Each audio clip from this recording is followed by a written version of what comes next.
Good afternoon, everyone. I will hereby call Save the Bay's 56th annual meeting to order. Happy to see everyone here. Glad to have you. I welcome you to Save the Bay's Bay Center, this beautiful site at the top of the Edgewood Basin in Narragansett Bay, to celebrate both this annual meeting and then right afterwards, the event you're really here for, our Taste of the Bay. I'm just going to say a few words before we start and get into the rest of the program. I've been involved with Save the Bay now for around 15 years or so, and I am just immensely proud both of the organization that we are today and also the organization that we're constantly in the process of becoming. And I could talk a lot about many aspects of Save the Bay, but the one thing I want to focus on at the outset of this meeting is really how broad Save the Bay's work is. Save the Bay is the primary organization that's charged with protecting and improving Narragansett Bay. There are many other organizations that help along that cause, but there's no other organization that takes on that focus and that focus alone. And what does that mean? Geographically, it means that we're covering a watershed that's 1,700 square miles of land. That's 420 miles of coastline. That's the Narragansett Bay watershed. It's a vast area. And we don't stop there. We also cover the Wood-Pawcatuck watershed on the Connecticut border that flows into Little Narragansett Bay and the entire south coast of Rhode Island, the south coast beaches and the coastal ponds. That's a very large area to cover. And how do we cover it? We cover it with fewer than 50 employees. That's the extent of what Save the Bay is as an organization. And how do we cover it? We cover it really well. We have physical locations across this watershed. We have this location here. We have a small location in Westerly. And we, of course, have our still new, really, even though it's 2 years old, aquarium down in Newport. We have vessels that take students of Narragansett Bay, young and old, out on the water on Narragansett Bay 12 months of the year. We have a fleet of vehicles that you passed on your way in this morning that transport our educators around the state, but that also transport the marine animals that we show these kids when we go into the schools. We have an education program that reaches virtually every community in Rhode Island and some in Massachusetts. One of your kids may be in this program. Certainly someone you know is in this program because it really reaches across the watershed. We have a volunteer program that engages thousands and thousands of volunteers who are out there every week of the year, cleaning up the shoreline, planting marsh grass, helping us restore and improve Narragansett Bay. We have a habitat restoration program that's out working with municipalities and with other organizations to make Narragansett Bay shoreline more resilient and to both restore the watersheds that we have and help as the water rises and advances inland to create more areas for watersheds and wildlife habitats around the Narragansett Bay watershed. We have an advocacy program where we are constantly, well, not constantly because the General Assembly session just ended, but during the session constantly up in Smith Hill, advocating for the laws and policies that favor Narragansett Bay and make this bay a better place. But even beyond the General Assembly, we're constantly in touch with the Rhode Island Department of Environmental Management, the Coastal Resources Management Council, and every municipality that has coastline in the state on the issues that are most important to Narragansett Bay. And again, we do all of this with a very lean staff, with an amazingly small budget in the scheme of things, but above all, with an intense focus on protecting and improving this watershed that we all share and making Narragansett Bay the best it can be today and looking forward to the future in Narragansett Bay and making it the best that it can be in the future. Thank you all for being a part of this. It's very important to us that all of you are here in this room tonight. It's very important that you're also helping us every other day of the year as we move forward with this most important mission for Narragansett Bay. And with that, I'm going to turn things over to our Finance Committee Chair and Treasurer, Bud Cummings.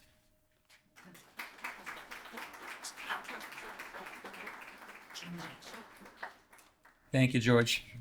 I'm pleased to report that for the fiscal year ended June 30th, 2025, Save the Bay maintained its solid financial position thanks to the continued support of our members, donors, and dedicated staff.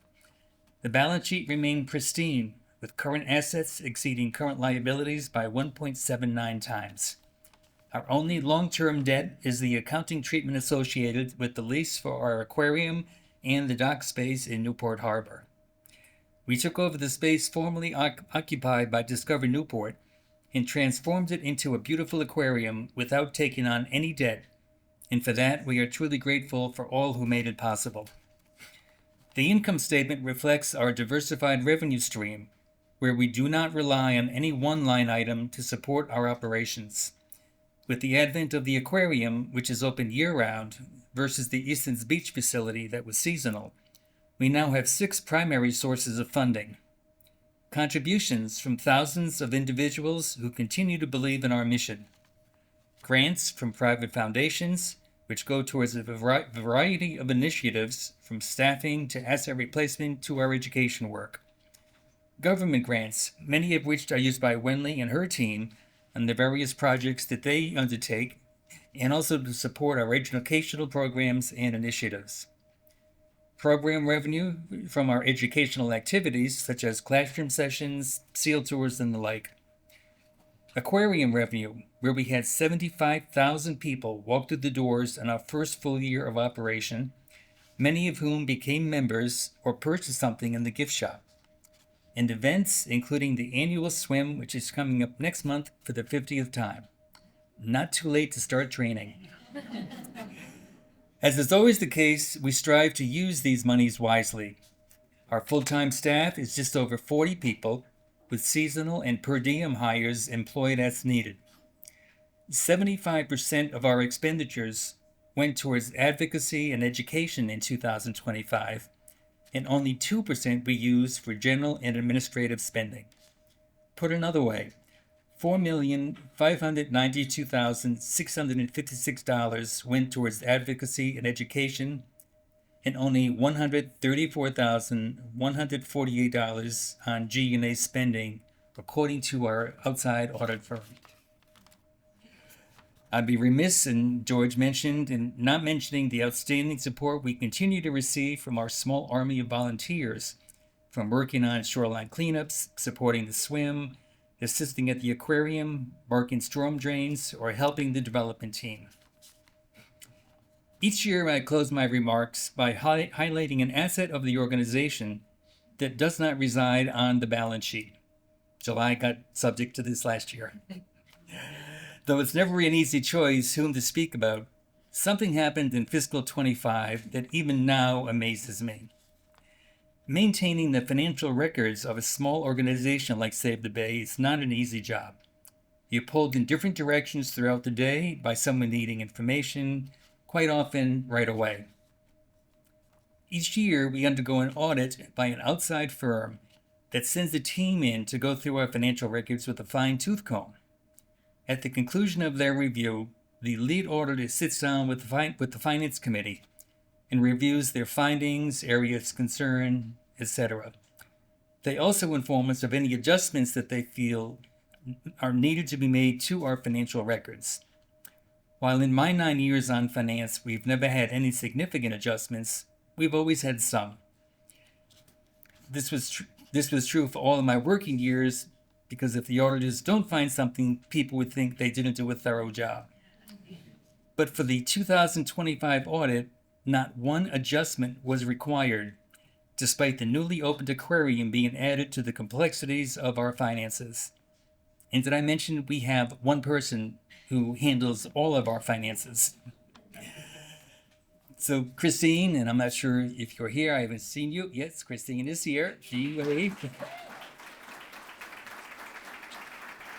Thank you. Thank you for an outstanding job that few people ever know or hear about. We're lucky to have you. Thank you, everyone.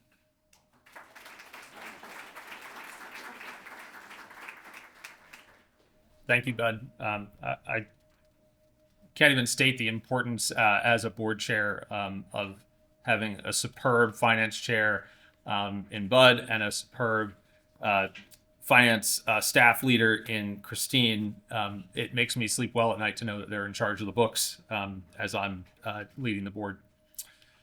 Next, I will call up Jean McDermott of our governance committee to go through the board elections.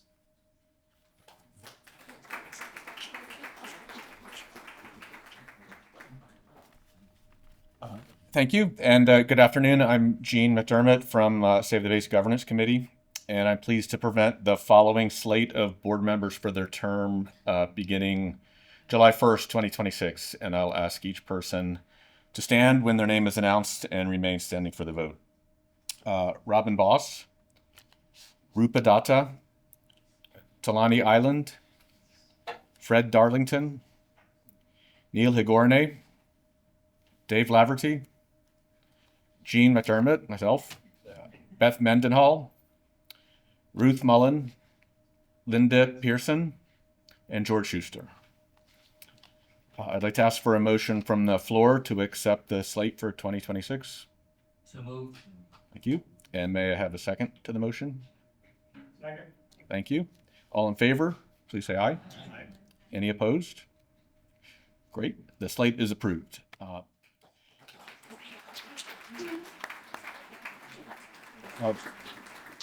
Before I wrap up, I'd like to acknowledge two retiring board members, Lynn Manning and Chris Lee. Lynn Manning's commitment to Save the Bay spans nearly 2 decades and reflects an extraordinary dedication to our mission and to the health of Narragansett Bay. She served 2 full terms on our board of directors, providing steadfast support to the organization. As chair of the Communications and Marketing Committee, Lynn's expertise and guidance have been invaluable. Her leadership has helped strengthen Save the Bay's public presence and has supported the successful promotion of new programs and experiences, including Save the Bay's Hamilton Family Aquarium in Newport. Her service extends well beyond board leadership, though. As a dedicated volunteer educator at the aquarium, she continues to inspire visitors and her fellow volunteers by sharing her passion for Narragansett Bay. And through her enthusiasm and expertise, Lynn has made a lasting impact on our organization. Chris Lee's passion for Narragansett Bay and his service on the board has made Save the Bay a better and more effective advocate for the Bay. His leadership of the Program and Policy Committee over the years was outstanding. He brought new topics to the table and encouraged the organization to learn more about developing issues we did need to learn more about. He encouraged everyone to chime in with their opinions and ideas, and his deep knowledge of the Bay has always been a source of strength for the board and the staff. Chris's professional experience in the commercial seafood industry has informed our advocacy programs also. He's led the way in building a better, stronger relationship between the commercial fishing industry and Save the Bay. We will miss Chris's thoughtful and wise counsel in the day-to-day work of this organization. And while he's stepping off the board, we know we can count on Chris to help inform and shape our advocacy for years to come. Lastly, I'd like to thank all board committee members, presidential leadership council members, and trustees for their ongoing service, commitment, and support. We can't do this without you. Thank you.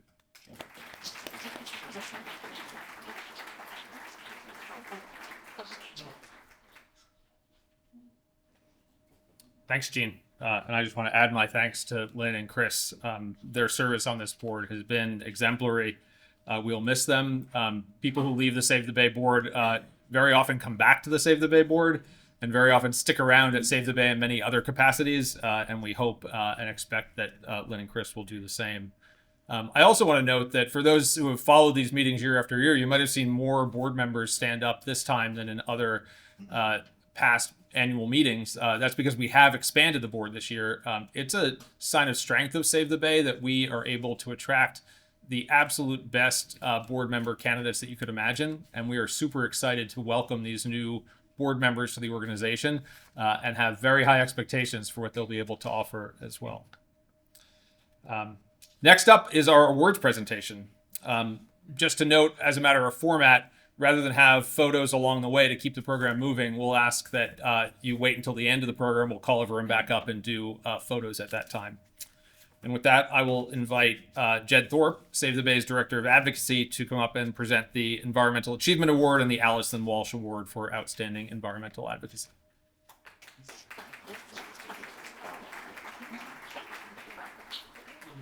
Thank you, George, and thanks again to everybody for being here. It's my honor to present Save the Bay's 2026 Environmental Achievement Award to Groundwork Rhode Island. Groundwork RI is a nonprofit, community-based organization that helps make Rhode Island's urban communities healthier and more resilient places to live by improving the physical environment and creating economic opportunities for residents through job training, employment, and social venture programs. Groundwork RI achieves its mission by leading a variety of urban stewardship programs and projects that train and employ lower-income Rhode Islanders, including youth and those with past conviction records. Through their job training programs on stormwater management and brownfield remediation, Groundwork RI works with community members to become part of their storm crew and receive valuable hands-on experience. Save the Bay has had the pleasure of working with Groundwork on a variety of projects, including designing and installing stormwater retrofits, to engaging community members in planning a more climate-resilient waterfront in Providence. Here to accept the award is their Executive Director, Amelia Rose, and their Director of Field Operations, Steve Ricci. Come on up.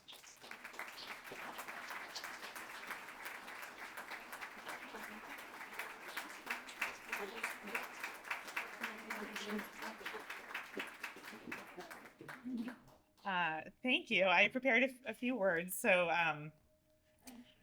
listen to me now.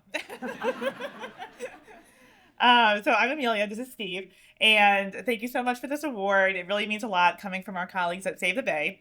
I've worked with Topher, Jed, and Wenley for many years, primarily through the Rhode Island Green Infrastructure Coalition and the SNEP Network, which is an EPA program focusing on watershed health and stormwater.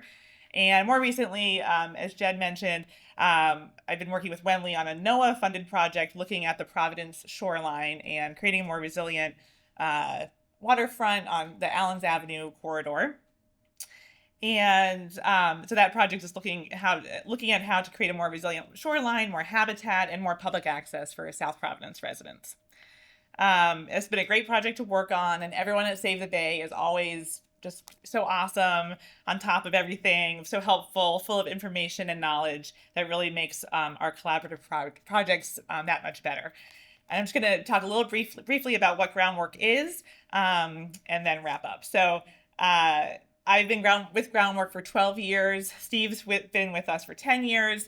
So I wanted to make sure that he was invited to also be recognized for this award. We have a really great team of people who are not here as well. But together, Steve and I have been holding down the fort for a decade, where I am in the role of furiously writing grants and fundraising, and Steve is furiously putting projects into the ground. We've planted so many trees, green stormwater infrastructure. We're always depaving. We love parking lots, schoolyards. Depaving is just the best. Getting rid of concrete, getting rid of asphalt. And we're also training and employing local residents, both youth and adults, particularly adults who face barriers to employment, who participate in our adult job training program, and then our high school youth program, the Green Team, who's been out to Prudence Island with Save the Bay and all sorts of things. So that's been a great collaboration. We have two social ventures, Ground Core, which Steve runs. That's our landscaping team. And then Harvest Cycle, which is a composting service that we also run. We recently started Storm Crew that Jen mentioned. It's an internship program. It's more of a transitional employment program for folks who are coming out of our job training program. And that focuses on green stormwater infrastructure inspections and maintenance. So now that we've been putting in all these green infrastructure features all over the place, we actually need to make sure that they continue working.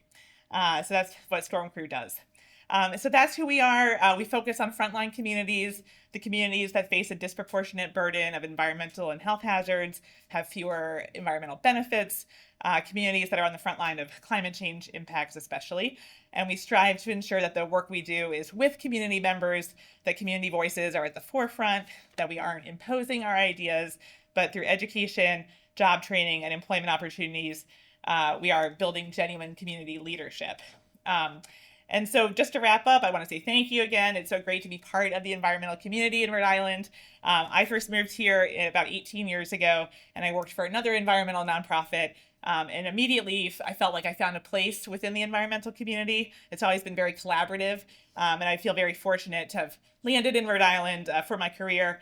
And tonight really serves as a testament to that we're all working together. Everyone in this room, all of you are really dedicated to the environment, all the staff at Save the Bay, the staff at Groundwork, so many other organizations. We're all coming at environmental issues with different methods and capabilities and capacities and areas of focus, but it does feel like we're all working together and leveraging each other's strengths, finding funding together, which is always very important, collaborating on projects, and none of us can do this alone.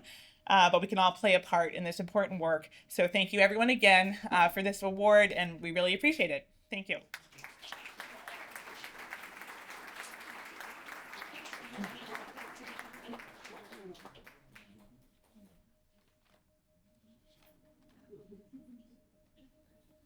Our next award is the Allison J. Walsh Award for Outstanding Environmental Advocacy, which is awarded annually to an individual who has displayed an extraordinary commitment to the protection of Narragansett Bay and its watershed through advocacy, community leadership, or direct action. The award is named in honor of Allison Walsh, who served as Save the Bay's Director of Advocacy during the 90s. She was known as a tenacious advocate for the environment, not just at Save the Bay, but also in her personal life. And I didn't have the pleasure of knowing Allison, but from what I've heard about her, I suspect that I would have liked her very much. After she passed away in 2003, her husband Bill established this award in her honor, which comes with a $1,000 prize to the awardee. This year's Allison Walsh Award winner is Stephanie Santos, whose advocacy and activism embody the tenacious advocacy of Allison Walsh. In her day job, which is sometimes also a night job, as a nurse at Miriam Hospital, she serves as the chair of Miriam's Green Team. She also serves as chair of the Lincoln Conservation Commission and has been involved with many environmental advocacy projects to reduce plastic pollution and litter and advance sustainability. Her efforts bridge public health and environmental stewardship through hands-on cleanups and community engagement. Stephanie, often along with her son Maddie, has testified at the State House in support of a bottle bill and other policies to reduce litter and marine debris. And she's worked with the Friends of the Blackstone to install and maintain a litter interceptor, also known as a water goat, on the Blackstone River. Unfortunately, Stephanie is out of town for another commitment tonight, and she can't be here, but she's asked her colleague, Scott Bacon, to accept the award on her behalf and for me to read the following statement. Now you have to imagine that I'm Stephanie now. I am incredibly grateful and humbled to be chosen for the Allison Walsh Award. I never imagined that my deep dislike of litter could somehow lead to something positive, but here we are. That said, this recognition truly belongs to the many volunteers I have had the privilege of working alongside, especially the Lincoln Conservation Commission, the Blackstone River Watershed Council, and Scott Bacon, who is graciously accepting this award on my behalf. None of this would have been possible without their dedication, support, and willingness to spend their free time cleaning up after people they've never met. Scott, thank you for being my trusted trash collecting partner, and more importantly, for making sure I don't accidentally float down the Blackstone River during our cleanup adventures. And if I ever start glowing yellow after one too many trips into the river, please let me know it's time to find a new hobby. I'm honored to accept this award, and I'm equally honored that the cash award will be donated to the Lincoln Conservation Commission so that we can continue this work and pay it forward to future conservation efforts. Thank you all for this recognition and for supporting the volunteers who help keep our community and waterways clean. Again, let's have a round of applause for Stephanie and Scott.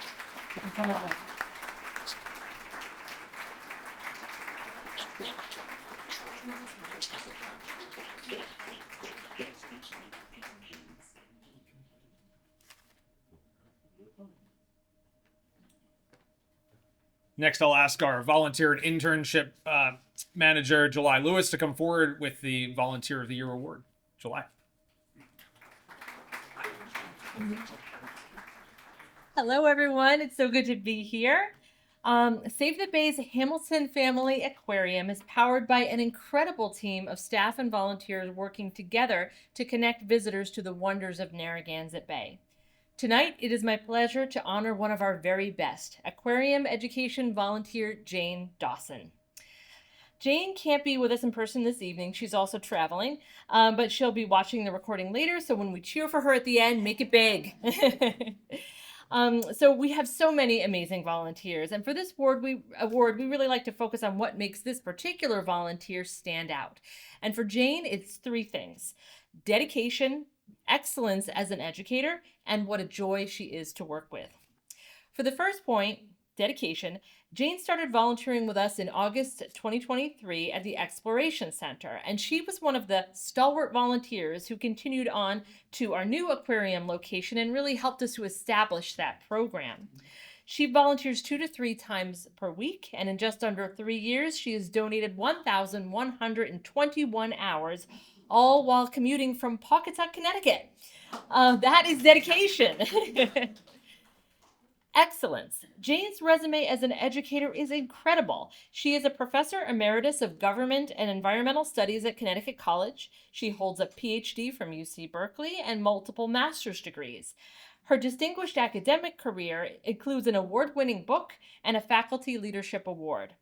We are blown away by her incredible knowledge and experience, but even more so by the way that she can approach every single guest at the aquarium with warmth and curiosity and meet them exactly where they are. From a tiny child who's scared to touch a crab to a bay enthusiast who wants a deep dive into the science, everyone comes away having learned something new and being really glad that they met Jane. Finally, Jane is simply a joy to know. She is a lifelong learner and teacher who inspires everyone around her with her curiosity and enthusiasm. She has become a cornerstone of our aquarium education team and a role model to her fellow volunteers and our interns and our staff.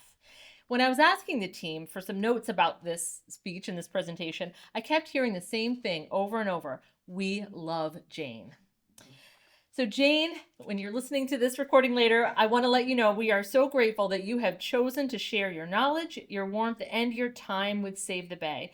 Congratulations on being Save the Bay's Volunteer of the Year.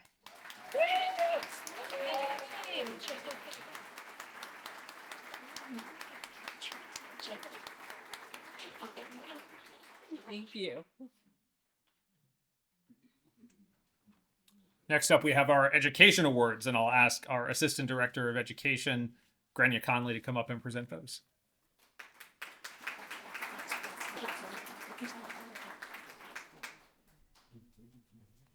Good evening, everyone. Thank you, George. I am honored to be here tonight to present this year's Education Awards.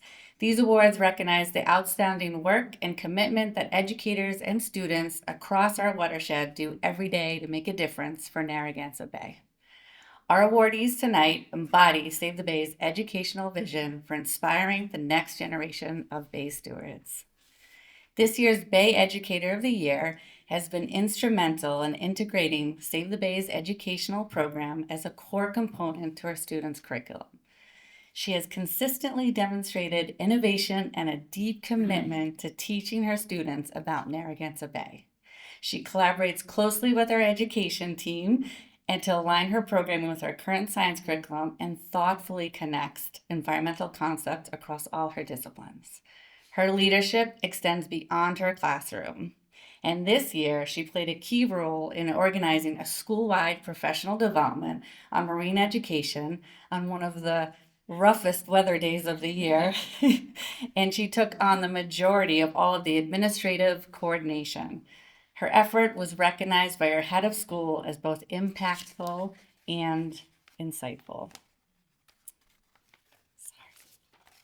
She is a passionate educator who inspires colleagues and me and students alike through her dedication to hands-on experiential learning rooted in students' local environment.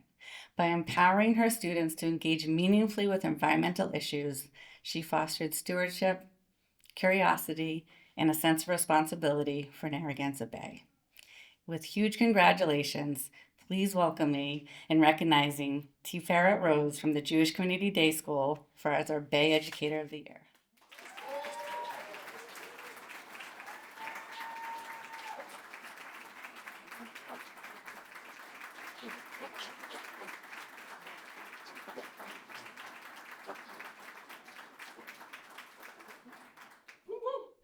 Thank you so much. It's really, really a big, huge honor. I love working with Save the Bay. The programming is so strong. The educators are awesome, and the kids just love it. They look forward to it every single year, and they're just really energized by the programming here at Save the Bay. And it's been a really big honor. And of course, I also want to recognize that when I approached my head of school and principal with the idea of forming a partnership, they were like, "Sounds great. Do it." And that was the end of that conversation. And that was 3 years ago. So we graduated our first class that experienced all 3 years of the Save the Bay partnership that we've established at JCDS. And they just loved every minute of it. It's been really awesome. Thank you.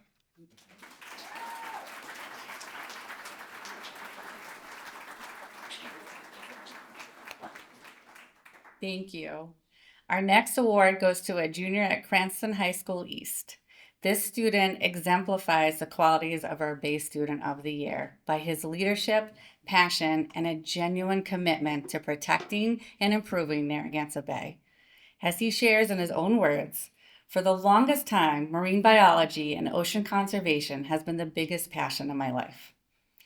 This passion began at a young age through his participation in Bay Camp with Save the Bay, where he spent several summers developing foundational skills such as squid dissection, handling marine organisms, and conducting early research projects. These formative experiences sparked a connection to the Bay in which he continues to foster to this day. Patrick is an active and valued member of our Student Advisory Committee, where he contributes thoughtfully and consistently in group discussions. He brings energy, curiosity, and a collaborative spirit to his work, helping to strengthen connections between students and the broader Bay community. In addition to his leadership on the committee, Patrick served as an aquarium education intern and took the boat every day in the summer of 2025 at our Hamilton Family Aquarium at Newport. His role, he demonstrated a natural ability to engage and connect with aquarium guests of all ages. During this time, he was able to further develop his knowledge and connection to the Bay, as well as deepening his sense of stewardship with the Bay. Our Student of the Year exemplifies these qualities: involvement, leadership, passion, and a genuine commitment to protecting and improving Narragansett Bay. It is my great honor, and please welcome me in recognizing Patrick DeRosa as this year's Bay Student of the Year.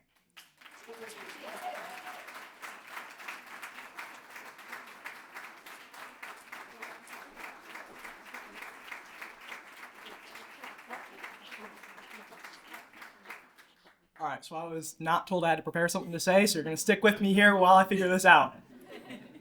So, as we just mentioned, I've been around Save the Bay for the longest time. Ever since I was a little kid, I loved hanging around the Bay, learning more about all the animals that I could possibly get my hands on, and just generally having a good time with all the amazing people who are here.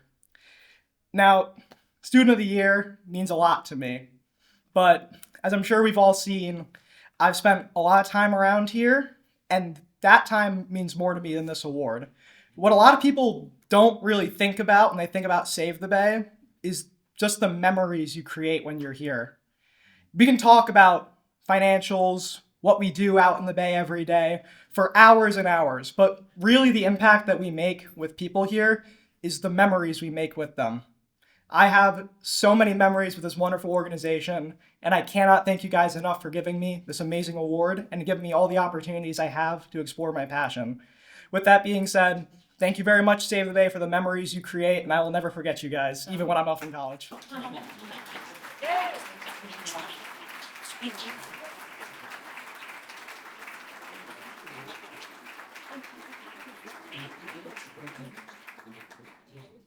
That's a tough act to follow, but our executive director, Topher Hamblin, has to do it, and so I'll invite him up to say a few words.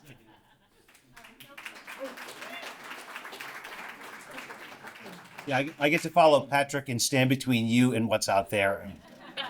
Oh boy. Welcome everyone. Thank you all for being here. It's a pleasure to see everyone gathered in one place, united in such a great cause. Earlier, Bud mentioned our modest volunteer army here. We have super volunteers within that army, and that's our board of directors. And I just want to say on behalf of all the staff, we appreciate you, board members of the board of directors, past and present, for leaning into the mission of the organization and supporting it and taking chances with us and backing the work that we do. So thank you all from the bottom of our hearts. I want to give a shout out to one of my predecessors who's here, who taught me much of what I know about saving Narragansett Bay, and that's Kurt Spalding. Thank you, Kurt.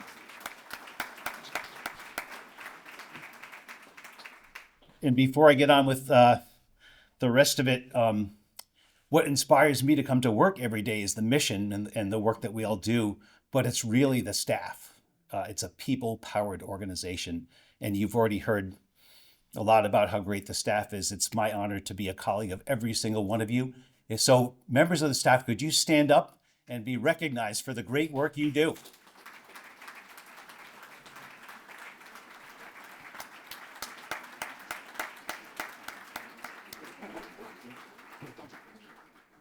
So George talked about the mission of Save the Bay, which is to protect and improve the Bay. That mission is powered by a vision, and it's a powerful vision of a bay that is healthy and fully fishable and swimmable and accessible to everyone. This August 8th is going to be our 50th swim. And that was started by Kurt's predecessor, Trudy Cox, who thought it would be a good idea to raise awareness about how badly the bay was polluted at the time. This is 1977. And what was started out as an awareness raiser, of course, quickly became a fundraiser that has really helped to power our spirit and our organization for the last 50 years. The first swimmers who participated in that climbed out of the waters on the Newport side after swimming from Jamestown with grease and tar balls on their bodies. That's how bad it was. It was awful. Today, swimmers get out of the water and they talk about how crystal clear it is and how fun it is to swim alongside schools of Menhaden. What a great,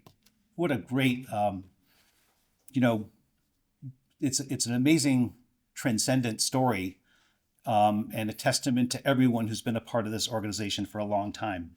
And it's good to celebrate progress. 5 years ago, the shellfish beds of the Providence River were opened for the first time in 75 years. Last month, 426 acres of shellfish beds off of Portsmouth were opened for the first time in 50 years. And the stories go on and on and on. Everyone talks about how clean the bay is and they appreciate our work. However, there's so much more to be done. And this spring, we had some sobering reminders of what needs to be done. On April 24th, 8,000 gallons of raw sewage were dumped into Mount Hope Bay from a broken pipe in Bristol's sewage treatment system. And over 2,000 acres of shellfish beds were closed for 21 days. About 10 days later, here in the Providence River, a sewer main break at the East Providence facility caused the dumping of 800,000 gallons of raw sewage into the Providence River. Right before Quahog Week. And there's more that's going on that you might not know about, but that we need to keep in mind as an organization. Last year, up in Worcester, 70 million gallons of combined sewer overflow pollution was dumped into the Blackstone River. And last year, 84 million gallons of untreated sewage and stormwater were dumped into Mount Hope Bay from the City of Fall Rivers system. And we still have beaches that close regularly during the summer months in places like Oakland Beach in Warwick and Easton's Beach in Newport. All this, I think you will agree, is unacceptable. We've come a long way, but this should not be happening in 2026. So we have two challenges ahead of us. One is to prevent these discharges from happening in the first place. So we have to step up our advocacy to end those CSO discharges from Fall River and Worcester. We also have to continue to advocate for funding to upgrade all these treatment plants and maintain them.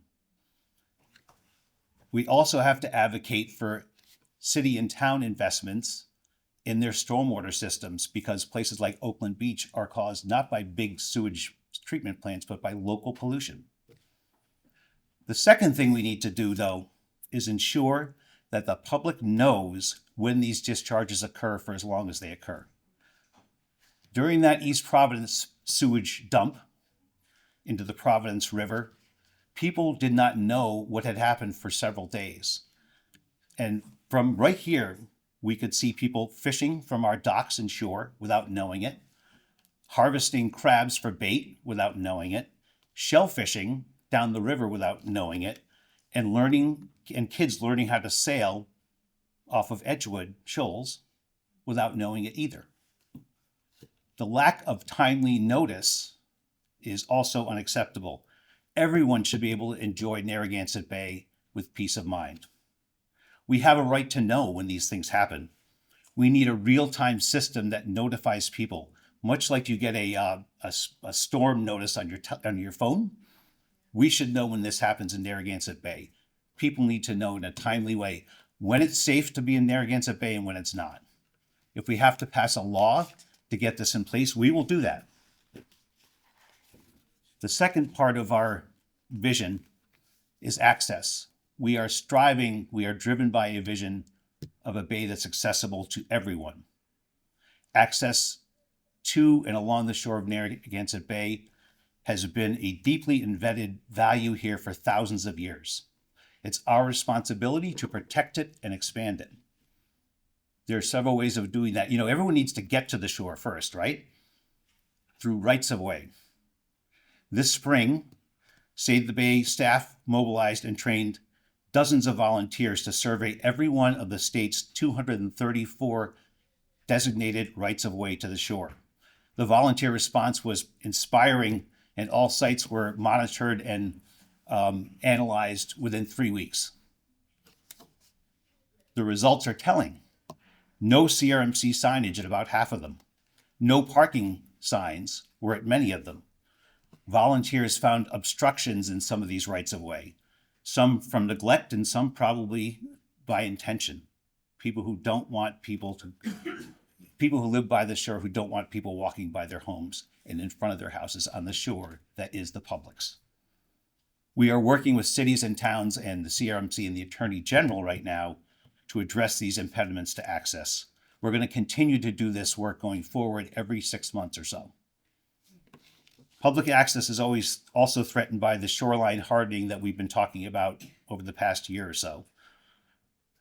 People are putting up rock and concrete structures in front of their property to protect it from erosion, but of course it has unintended consequences, which include cutting off the shoreline from access, but also exacerbating erosion on either side of the walls they put up and destroying shoreline habitat that the walls are put on.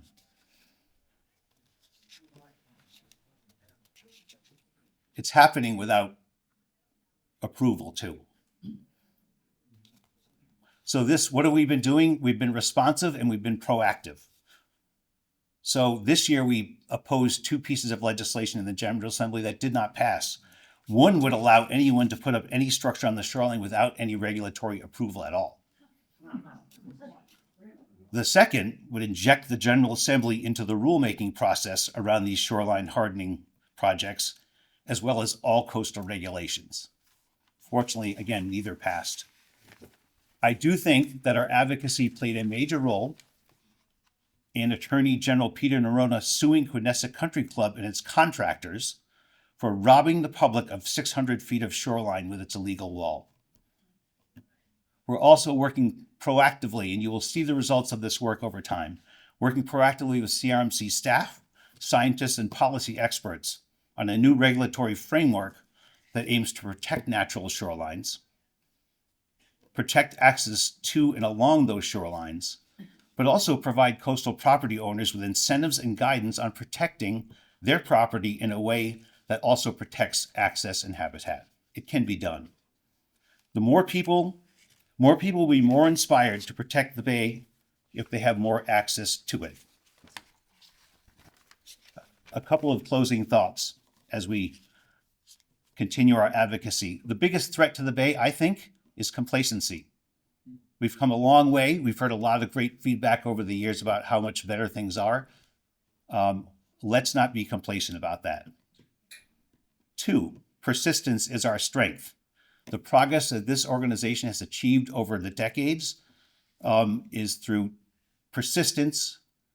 It has been through generations of people who live here taking care of this place, taking it back from the brink of a horrible place and restoring it. So I just want to end by saying this. Let's challenge ourselves and our community to redouble our efforts to protect and build upon 56 years of amazing progress. I'm an optimist. We will realize a Bay that's free of raw sewage discharges. We will reduce plastics pollution by passing a bottle deposit bill. We will reform CRMC. We will protect and expand public access. And what we have to do here is continue to strengthen this great organization that we all have built so we can achieve our vision of a clean, healthy, accessible Bay for everyone. Thank you.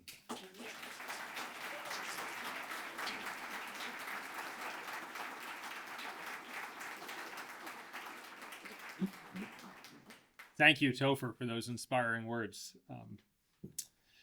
That's the end of our meeting. I just have 2 last things to do, which is 1, to thank all of you for coming again. It is very meaningful for us to have a full room to celebrate Save the Bay, to celebrate our award winners, to celebrate the staff and everything that we are doing at Save the Bay. Thank you also to those of us who are not in this room in the Save the Bay community, the volunteers, the educators, the staff members who are not here, the donors, everyone who helps put together both tonight's events and everything that we do the other 364 days of the year at Save the Bay. I will now adjourn the meeting and ask you to do your job, which is to head into the lobby and kick off the Taste of the Bay event. Thank you.